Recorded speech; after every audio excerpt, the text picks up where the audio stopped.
Poor prison conditions are typical in many countries, and Uruguay is no exception. In Uruguay, however, the government has acknowledged there's a problem and is taking action to remedy the situation.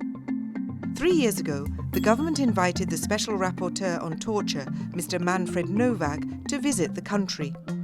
At that time, prisons in Uruguay were holding 130% more than the recommended number of detainees. The government of Uruguay is now partnering with United Nations agencies on a program of reform in the prison system. We look at the impact of the joint UN delivering as one approach in Uruguay's prison system. A spreadsheet in a computer lab, but this is no ordinary computer class, nor is the instructor a free man. 54-year-old Ney Herbert Cavazo Barbosa is an inmate at Comca-Rieles Maximum Security Prison in Uruguay. Desarrollar planes que sean realmente efectivos para la enseñanza en cárcel. A través de la informática, que es lo que yo domino, ¿verdad? Ese sería lo que yo tengo planificado para mi futuro. For now, he's working towards performing well at the Punta Rehabilitation Center. Barbosa was transferred here through a court order and is serving the rest of his sentence teaching visiting students from other prisons. He lectures up to 225 prisoners in groups of 15, thanks to a large donation of used computers.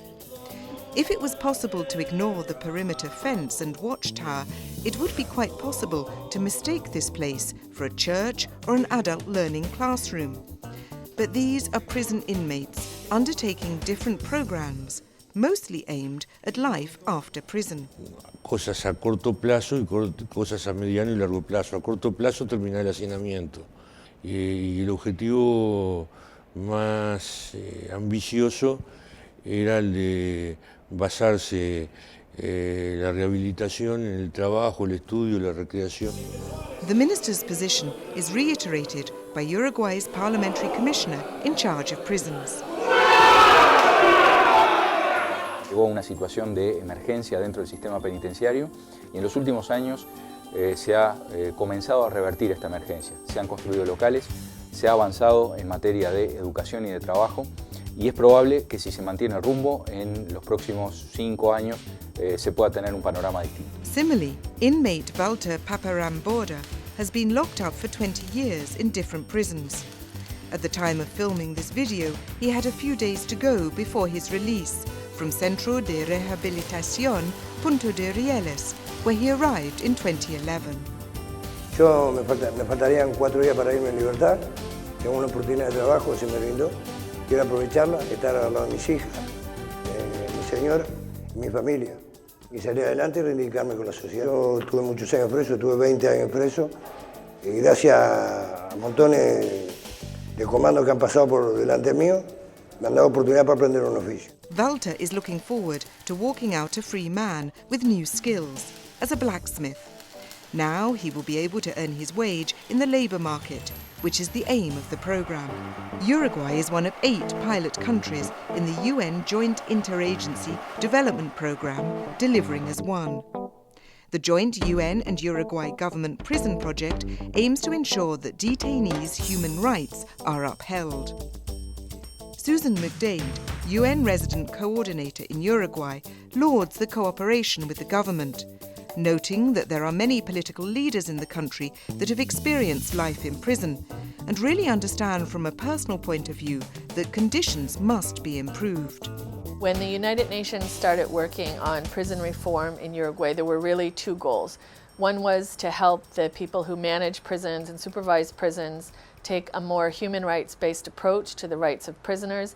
And the second was to really look at how to have a rehabilitation focus so that the prisoners themselves, when they would get out, could return to normal society. At that time, many prisoners were in mixed prisons, irrespective of the nature of the crime they were committed. And in some cases, the majority of people were actually pending sentence and had not yet been sentenced. The penitentiary system in Uruguay has a total of 29 similar detention centres. So far, 800 prison officials have gone through various human rights training. Several UN agencies advise on relevant international human rights standards. UNICEF has been key on issues relating to juvenile justice, and UN Women is carrying out a vulnerability study on women in prisons, including those who are pregnant or breastfeeding children, a major concern highlighted by the Special Rapporteur. The International Labour Organization advised on a draft bill on labour rights in prisons, with a view to facilitating the social reintegration of inmates when they're released.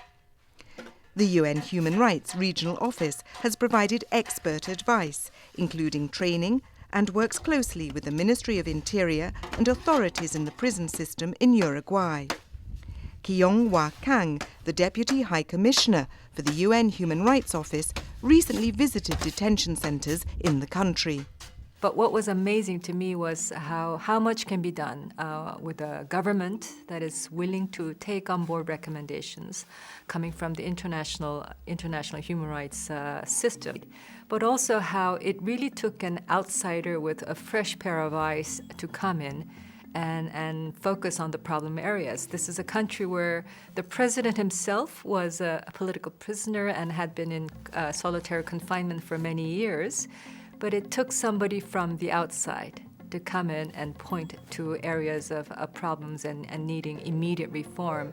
And I think this clearly illustrates the usefulness of the UN's assistance to countries in development in various sectors of society, security sector reform included, and the advice of the human rights mechanisms can provide to a government that is willing to take them on board and welcoming of the international cooperation that is a rights-based approach. Hemos recibido también una ayuda muy importante en todo lo que tiene que ver con el aspecto laboral para la inclusión de esas personas en el mercado de trabajo a futuro, garantizando una política de inclusión social que les permita ser útiles a sí mismos, a su familia y a la comunidad, ¿no? And as the old adage says, a stitch in time saves 9. So for Barbosa and other inmates here, time spent in learning new skills gives them hope for a better life after living behind bars. Y hacer cosas buenas para que mi familia, mis hijos puedan ver que a partir de lo peor se puede llegar a sacar algo bueno, ¿no? Barbosa has 4 more years in remand and looks forward to using his newfound skills to build a new and productive life when he regains his freedom.